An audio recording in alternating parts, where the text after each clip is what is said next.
Praise the Lord अजीजो। जैसे कि आप जानते हैं कि पिछले सप्ताह हमने कौन सा वचन दिया था कि जीवन क्या है, उसी विषय पर हम आगे बात करेंगे। मेरे अजीजो, हम जो जीवन परमेश्वर से पाते हैं वो स्वयं परमेश्वर से बहाव है। ये जीवन जो हम में बह रहा है हमारी ओर, ये परमेश्वर से बाहर निकलकर बह रहा है। ये जीवन हम में से बाहर बहता है, तब ये फिर से परमेश्वर का ही बहता हुआ जीवन होता है। ये बहाव परमेश्वर के सिंहासन से आरंभ हुआ। पहले ये नासरत के यीशु में बहा, फिर ये क्रूस से होता हुआ प्रेरितों के अंदर बहा, और फिर ये प्रेरितों में से जीवन जल की नदी के रूप में बहा। यदि हम परमेश्वर के वचन में देखें, यूहन्ना 7 बाब और उसकी 38वीं आयत, यहाँ पर परमेश्वर का वचन कहता है कि जो मुझ पर विश्वास करेगा, जैसा पवित्र शास्त्र में आया है, उसके हृदय में से जीवन के जल की नदियां बह निकलेगी। मेरे जीजो, ये सभी युगों के संतों में से बह चुका है और ये अनंतता ये हम में बह चुका है। हम में से ये कई करोड़ों में, और अनंतता ये बिना रुकावट के वैसे ही जैसे कि प्रकाशित वाक्य और यूहन्ना में बताया गया है। हिजकिय्याह नबी की पुस्तक 47 बाब में जिन जलों का उल्लेख है वो परमेश्वर के इस बहने का प्रतीक है। जहां कहीं ये जल बहता है, सभी वस्तुओं में जीवन का संचार होता है। इसी प्रकार परमेश्वर से जो बहाव बाहर आता है, वहां जीवन होगा, क्योंकि ये बहाव अपने आप में जीवन है। जब ये बहाव अनंत काल तक के लिए बहेगा, तब अनंत जीवन की स्थिति से भर जाएगा और जीवन की अनंतता में बन जाएगा। मेरे अजीजों, आरंभ से ही जब बाइबल जीवन के बारे में बताती है, यह हमें बहती हुई नदी दिखाई देती है। उत्पत्ति 2 बाब उसकी 9 से 14 आयत में, और प्रकाशित वाक्य के अंत में हमें इसे दिखाया गया है। जहां तक हमारा संबंध है, जो सभी वस्तुएं जीवन से जुड़ी हैं, चाहे वो जीवन का जल हो या जीवन का वृक्ष हो, परमेश्वर से ही बहता है।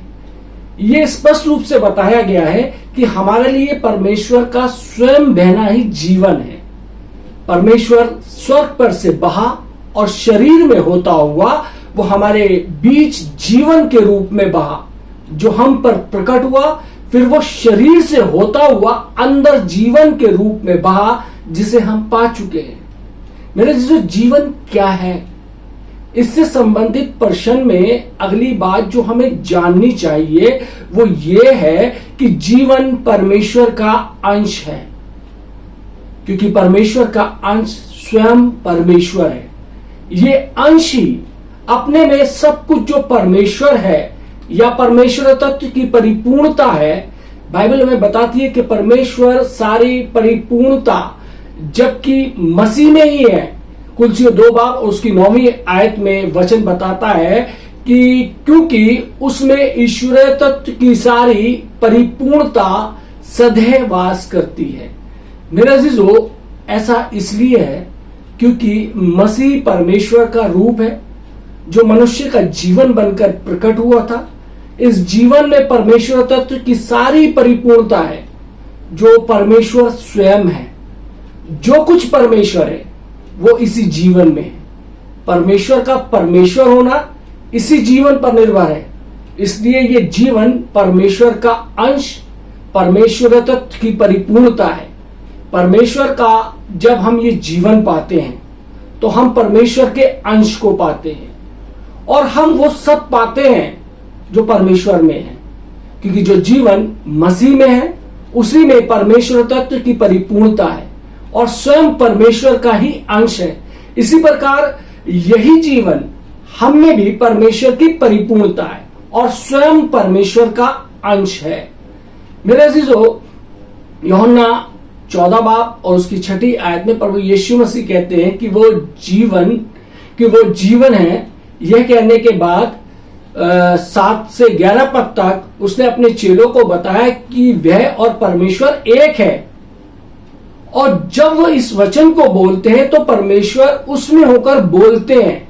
वो परमेश्वर है जिसने देह धारण किया, और वो शरीर में परमेश्वर है पहला यूहन्ना 1 बाब और उसकी पहली आयत और पहला तीमुथियुस 3 बाब और उसकी 16वीं आयत में जब वो ये कहता है कि वो जीवन है, ये परमेश्वर है जो ये कहता है कि परमेश्वर जीवन है।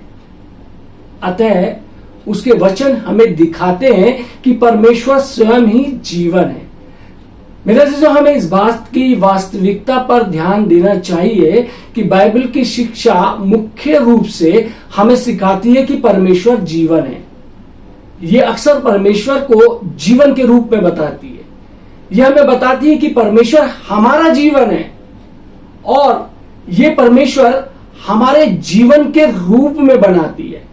मेरे अजीजों, परमेश्वर का जीवन आवश्यक रूप में परमेश्वर के संपूर्ण तत्व पर लागू नहीं होता, जबकि परमेश्वर जीवन है या परमेश्वर के रूप में है, परमेश्वर को सिद्ध रूप में प्रस्तुत करता है।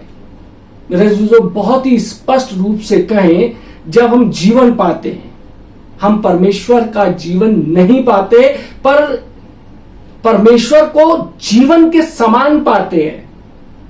मेरे अजीजों, परमेश्वर ने मात्र हमें अपना जीवन ही नहीं दिया, वो स्वयं हमारा जीवन बनने आ गया, क्योंकि परमेश्वर स्वयं जीवन है और उसका जीवन ही उसका अस्तित्व है।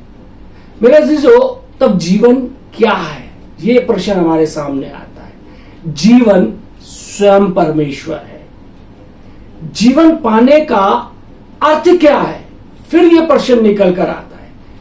इसका उत्तर है कि जीवन पाने का अर्थ स्वयं परमेश्वर को पाना है। जीवन को जीने का क्या अर्थ है, इसके बाद फिर प्रश्न आता है। इसका उत्तर है कि जीवन जीने का अर्थ स्वयं परमेश्वर को जीना है। जीवन थोड़ा सा भी परमेश्वर से भिन्न नहीं होना है। यदि ऐसा होता है तो ये जीवन जीवन नहीं होता। मेरे अजीजों, हमें इसे स्पष्ट रूप से समझना चाहिए। मात्र इतना ही जानना पर्याप्त नहीं है कि हमारे पास जीवन है, हम जिंदा हैं, हम चल फिर रहे हैं, हम सांस ले रहे हैं, हम बोल रहे हैं, हम सुन रहे हैं, हम देख रहे हैं, हम स्पर्श कर रहे हैं। यही मात्र जीवन नहीं है। हमें आगे भी अवश्य समझना चाहिए कि ये जीवन जो हमारे पास है स्वयं परमेश्वर में है। हमें ये अवश्य जानना चाहिए कि जिस जीवन को हमें जीना चाहिए वो स्वयं परमेश्वर है। मेरे अजीजों, हमें जो जीवन जीना चाहिए वो जीवन क्या है, फिर एक प्रश्न आता है। मेरे अजीजों, इसका उत्तर है कि जब हम जीते हैं तब हम जीवन के रूप में क्या प्रकट करते हैं, फिर एक प्रश्न आता है इसके बाद। क्या प्रेम, मानवता, नम्रता और धीरज से जीना ही जीवन है? यह भी प्रश्न है। नहीं, क्योंकि ना प्रेम, ना मानवता, ना नम्रता, ना ही धीरज जीवन है, ना ही कोई भलाई या नैतिकता जीवन है। मात्र स्वयं ही परमेश्वर जीवन है। याद रखिए, परमेश्वर के अलावा और कोई जीवन नहीं है। अंततः किसी नैतिकता को जीना जीवन नहीं है। मात्र स्वयं परमेश्वर को जीना ही जीवन है। यदि आप अच्छे काम कर रहे हैं, भलाई के काम कर रहे हैं और परमेश्वर के अंदर नहीं जी रहे, तो यह जीवन नहीं है। यदि आप मात्र परमेश्वर में जी रहे हैं तो यह जीवन है। यदि प्रेम, मानवता, नम्रता और धीरज जिन्हें हम जीते हैं परमेश्वर से ना निकले हुए हों या परमेश्वर को ना प्रकट करते हों, तो यह जीवन नहीं है। कोई भी भलाई या नैतिकता जिसे हम जीते हैं, जब तक इसका प्रकटीकरण हम में से परमेश्वर के लिए नहीं होता, तो यह जीवन नहीं है। जिन नैतिकताओं को हम जीते हैं उनका अवश्य ही परमेश्वर से बहना होना चाहिए, बहाव होना चाहिए। इसमें परमेश्वर का प्रकटीकरण होना चाहिए, तभी हम जीवित रहते हैं, क्योंकि जीवन स्वयं परमेश्वर है। मेरे अजीजों, कुलसियों 2 बाब और उसकी 9वीं आयत और इफिसियों 3 बाब और उसकी 19वीं आयत परमेश्वर की परिपूर्णता को दर्शाती है। जिस जीवन को हम पाते हैं वो पूर्ण परमेश्वर है। अतः ये जीवन भी पूर्ण है और इसमें प्रेम और प्रकाश, मानवता और भलाई, धीरज और सहनशीलता, दया और समझ है। ये सारी की सारी चीजें इस जीवन के अंदर, जब हम परमेश्वर के अंदर जीवन जीते हैं। मेरे जो सभी भलाइयों और नैतिकताएं जो परमेश्वर में हैं, वे इस जीवन में हैं। अतः इस जीवन में हम सभी भलाइयों और नैतिकताओं को जी सकते हैं। इन नैतिकताओं को जीना परमेश्वर को जीना है, क्योंकि ये जीवन परमेश्वर है। भले ही ये जीवन जब ये जिया जा रहा है, बहुत से प्रकटीकरण हैं, जैसा कि प्रेम, मानवता, नम्रता और धीरज, फिर भी ये प्रेम, ये परमेश्वर की अभिव्यक्तियां हैं, क्योंकि इन्हें परमेश्वर में से ही जिया जाता है। मेरे अजीजों, जीवन मसीह है। बाइबल हमें बताती है कि जीवन स्वयं परमेश्वर है। यह हमें इससे भी अधिक बताती है कि जीवन मसीह है। जीवन परमेश्वर था, फिर परमेश्वर ने देह धारण की, जो कि मसीह है। अतः मसीह परमेश्वर है और मसीह जीवन भी है। पहला यूहन्ना 5 बाब और उसकी 12वीं आयत बताती है, जिसके पास पुत्र है उसके पास जीवन है, और जिसके पास परमेश्वर का पुत्र नहीं उसके पास जीवन भी नहीं। मेरे से यूहन्ना 1 बाब और उसकी 4वीं आयत हमें बताती है कि उसमें जीवन था और वो जीवन मनुष्य की ज्योति था। यूहन्ना 14 बाब और उसकी 6वीं आयत में लिखा है कि यीशु ने उससे कहा कि मार्ग और सत्य और जीवन मैं ही हूं, बिना मेरे द्वारा कोई पिता के पास नहीं पहुंच सकता। यूहन्ना 11 बाब और उसकी 25वीं आयत में लिखा है, यीशु ने उससे कहा पुनरुत्थान और जीवन मैं ही हूं, जो कोई मुझ पर विश्वास करता है वो यदि मर भी जाए तो भी जिएगा। यूहन्ना 10 बाब और उसकी 10वीं आयत में यीशु ने कहा, चोर किसी और काम के लिए नहीं परंतु केवल चोरी करने और घात करने और नष्ट करने को आता है। मैं इसलिए आया कि वह जीवन पाए और बहुतायत से पाए। कुलसियों 3 बाब और उसकी 4वीं आयत में वचन हमें बताता है कि जब मसीह जो हमारा जीवन है प्रकट होगा, तब तुम भी उसके साथ महिमा सहित प्रकट किए जाओगे। मेरे जीजो, जैसे कि जीवन परमेश्वर स्वयं है, वैसे ही जीवन मसीह है। जैसा कि जीवन पाना स्वयं परमेश्वर को पाना है, वैसे ही जीवन को पाना मसीह को पाना है। जैसे कि जीवन जीना परमेश्वर को जीना है, उसी प्रकार जीवन जीना मसीह को जीना है। जैसे जीवन थोड़ा सा भी परमेश्वर से भिन्न नहीं है, उसी प्रकार जीवन थोड़ा सा भी मसीह से भिन्न या अलग नहीं है। मेरे अजीजों, जैसा कि परमेश्वर से थोड़ा सा विचलन जीवन नहीं है, उसी प्रकार मसीह से भी थोड़ा सा विचलन जीवन नहीं है। मसीह परमेश्वर का क्योंकि जीवन होता है, ये मसीह के द्वारा है, और मसीह के रूप में वो परमेश्वर जीवन के रूप में प्रकट होता है। अतः मसीह जीवन है और जीवन मसीह है। मेरे अजीजों, यूहन्ना 14 बाब और उसकी 6वीं आयत में प्रभु यीशु द्वारा ये कहने के बाद कि वो जीवन है, उसने अपने चेलों को बताया कि मात्र वह और परमेश्वर ही एक नहीं है। पद 7 और 11 में, परंतु पवित्र आत्मा और वो भी एक है। पद 16 से 20 में उसने हमें यह दर्शाया है कि परमेश्वर का देह रूप है, वह परमेश्वर में है और परमेश्वर उसमें है, इसलिए उसका जीवन बनने का अर्थ है कि परमेश्वर जीवन है। पद 16 से 20 में वो आगे चलकर प्रकट करता है कि पवित्र आत्मा उसका देह रूप है, उसका अन्य रूप, और जब उसका शारीरिक रूप हमें छोड़कर जाता है तो सत्य का यह आत्मा जो स्वयं में एक सहायक है हम में आता है और हमारे साथ वो वास करता है। ये आत्मा हम में रहते हुए वास करता है। तो यह उसी प्रकार से है कि वो स्वयं हम में हमारा जीवन बनकर रहता है ताकि हम जीवित रहें। इस तरह वचन हमें दर्शाता है कि परमेश्वर का उसमें रहना और जीवन के रूप में पवित्र आत्मा है। परमेश्वर उसमें जीवन के समान है और वो पवित्र आत्मा के समान जीवन है।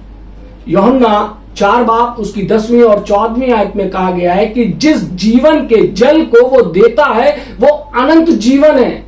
यूहन्ना 7 बाब उसकी 38 से 39वीं आयत आगे चलकर हमको ये बताती है कि जीवन का जल जो हम में से बहकर निकलता है वो पवित्र आत्मा है, जिसे हम पाते हैं, जिसे पता चलता है कि पवित्र आत्मा अनंत जीवन है। जिस पवित्र आत्मा को हम पाते हैं वो अनंत जीवन है, जिसे हम अनुभव करते हैं या मसीह को हमारे द्वारा जीवन के रूप में अनुभव किया जा रहा है। अनंत जीवन या मसीह के जीवन के रूप में हमारे द्वारा पवित्र आत्मा के रूप में अनुभव किया जाना है। इस कारण से पवित्र आत्मा को जीवन का आत्मा भी कहा गया है, रोमियो 8 बाब और उसकी 2 आयत में। मेरे अजीजों, पवित्र आत्मा जीवन का आत्मा है, क्योंकि परमेश्वर और मसीह जीवन होने के कारण उसके साथ जोड़े गए हैं और वो जीवन एक रूपता में बंधे हुए हैं और इन्हें अलग नहीं किया जा सकता। यदि कोई सोचे कि पिता को अलग कर दिया जाए, पुत्र को अलग कर दिया जाए या पवित्र आत्मा को अलग कर दिया जाए, मेरे अजीजों, वो जीवन के लिए है और जीवन उसके लिए है। जीवन उसका अंश है और वो जीवन की वास्तविकता है। अधिक स्पष्ट होते हुए कहें तो वो मात्र जीवन की वास्तविकता ही नहीं है, परंतु स्वयं में जीवन भी है।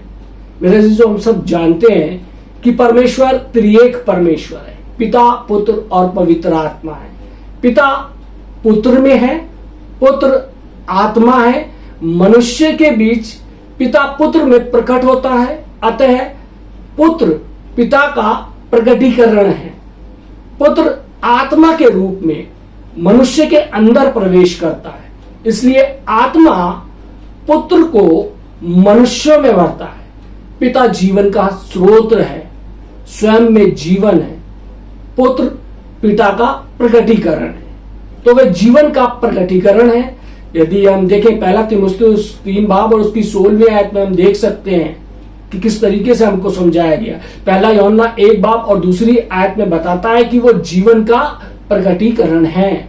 इस प्रकार आत्मा जीवन का आत्मा बनता है। जीवन मूलतः पिता है, ये मनुष्यों में प्रकट होता है और आत्मा के रूप में ये मनुष्यों में भरता है, ताकि मनुष्य इसका अनुभव कर सके, इसका स्वाद चख सके। जबकि आत्मा जीवन का आत्मा है, मनुष्य आत्मा के द्वारा जीवन पा सकता है। और जब मनुष्य अपना मन आत्मा पर केंद्रित करता है तो यही जीवन है। जब मनुष्य अपनी आत्मा के अभ्यास से आत्मा को छूने का प्रयत्न करता है तो वो जीवन को छूता है। जब वह आत्मा से संबंध बनाता है वो जीवन से संबंध बनाता है, और जब वह आत्मा का आज्ञाकारी बनता है वो जीवन का अनुभव करता है। अतः सारांश में जीवन त्रिएक परमेश्वर है। मेरे अजीजों, हमने देखा कि किस प्रकार से हमने आज इस जीवन के बारे में देखा कि वास्तव में जीवन का वो जो चक्र है जिसे समझने के लिए हम बहुत कंफ्यूज रहते हैं। इसको हमने परमेश्वर के इस पवित्र वचन के माध्यम से सीखा कि जीवन क्या चीज है। परमेश्वर ने हमारे को जीवन दिया है, अपनी आत्मा दी है, अपना अभिषेक दिया है। हमारे भीतर परमेश्वर रहता है, क्योंकि बाइबल बताती है कि क्या तुम नहीं जानते कि तुम परमेश्वर का मंदिर हो और परमेश्वर तुम में वास करता है। कभी होता है कि हमारे जीवन के अंदर कभी कोई हम गलत काम करते हैं तो एक भीतर से आवाज आती है कि मत कर। ये वही आत्मा है, ये वही जीवन है जो हमें पवित्र आत्मा के द्वारा गाइड करता है। मेरा अजीजों, ये बहुत जरूरी था कि आज का ये वचन हम सीखें जीवन के बारे में, कि जीवन किस तरीके से काम करता है, किस तरीके का जीवन है और जीवन क्या है। आज हम सब ने अपने इस वचन के अंदर सीखा कि जीवन क्या है। परमेश्वर आप सबको आशीष दे, आमीन। आइए हम दुआ मांगे। महान सामर्थी पिता परमेश्वर, धन्यवाद देते हैं आज के सुंदर वचन के लिए, जिसमें हमने परमेश्वर जीवन के उस गूढ़ रहस्य को सीखा कि मनुष्य का जीवन क्या है, परमेश्वर का जीवन क्या है। और हम जानते हैं कि परमेश्वर तेरा जीवन ही जीवन है, जो कि हम मनुष्य के अंदर उस जीवन के जल की नदी के द्वारा, उस पवित्र आत्मा के द्वारा हम में बहता है। प्रभु जी, आज तुझसे विनती करते हैं कि खुदावन आज जबकि हम ये सारी सच्चाइयों को जान चुके हैं तो प्रभु जी तेरी प्रेजेंस को हम अपने जीवन में महसूस करने पाए। प्रभु दुआ करते हैं जितने लोगों ने परमेश्वर आज ये वचन सुना है, ये वचन उनके लिए, उनके परिवार के लिए लाभकारी हो। यीशु मसीह के नाम से मांगते हैं, आमीन।